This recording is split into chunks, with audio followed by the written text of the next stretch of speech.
Isuzu's KB300. It's a fairly familiar sight, and it's been known, but of course now proudly built in South Africa.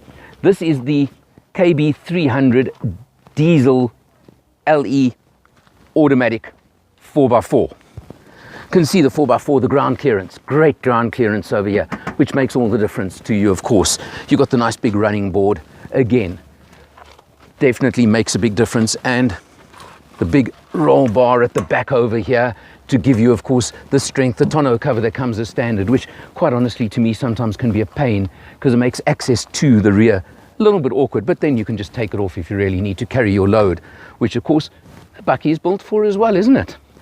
The 3-litre 4-cylinder diesel engine puts out 130 kilowatts, 370 newton meters of torque, so it's got the grunt that you want, and certainly has the power and the go and everything that you would want out of a vehicle of this type. Isuzu, of course, known and renowned for the toughness, for the reliability, and for just the overall strength of the vehicles. And this one, I reckon, lives up to it. Let's take a look inside. Behind the wheel of the KB300, they've certainly put everything in it that they can to make a luxury vehicle. I often say the difference with modern double cabs is that they virtually have taken the place of your family car, yet you've still got the load back at the back. And you've got lots of room for passengers in the back seat. So you know what, it can be your default family vehicle these days.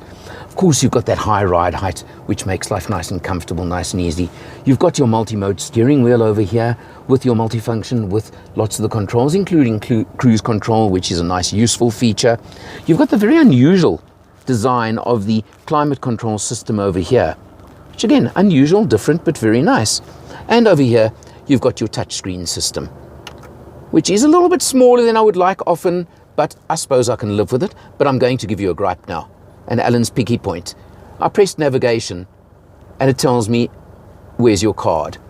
Now, quite honestly, at the price of this vehicle, I think that should be standard and included in the price, and not asking me to insert a card that obviously is an extra on the vehicle.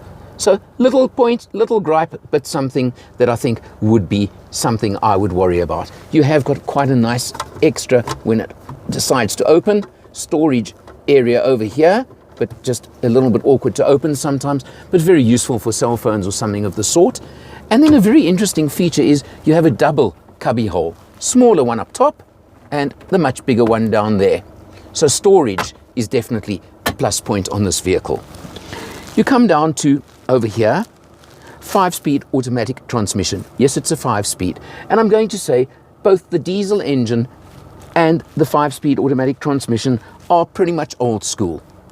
And by old school, I'm saying not as smooth as some that you'd encounter these days. And being a 5-speed, perhaps the gearing on a freeway, well, you feel the shifts more than on some of the others that I've encountered. But nothing wrong with it, and it certainly is tough and strong. You come down to, of course, your shift control over here, your shift knob for the four-wheel drive system. Simply turn it from 2-wheel high to 4-wheel high, a little push and a turn, and into 4-wheel low. Easy as that, and it certainly does work. We're going to do a bit of off-road shortly, and there'll be a separate video showing that. Leather seats, all the comfort, all the luxuries you want. All these things, lots of headroom as well, which of course is great for me with a hat on.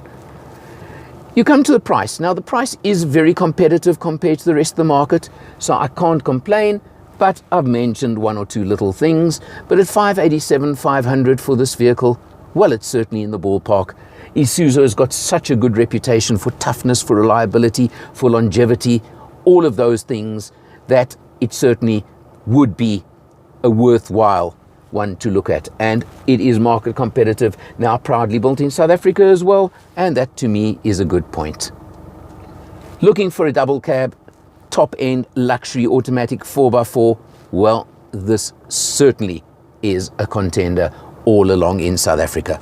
For Motor Matters, I'm Alan R, and I'll see you next time.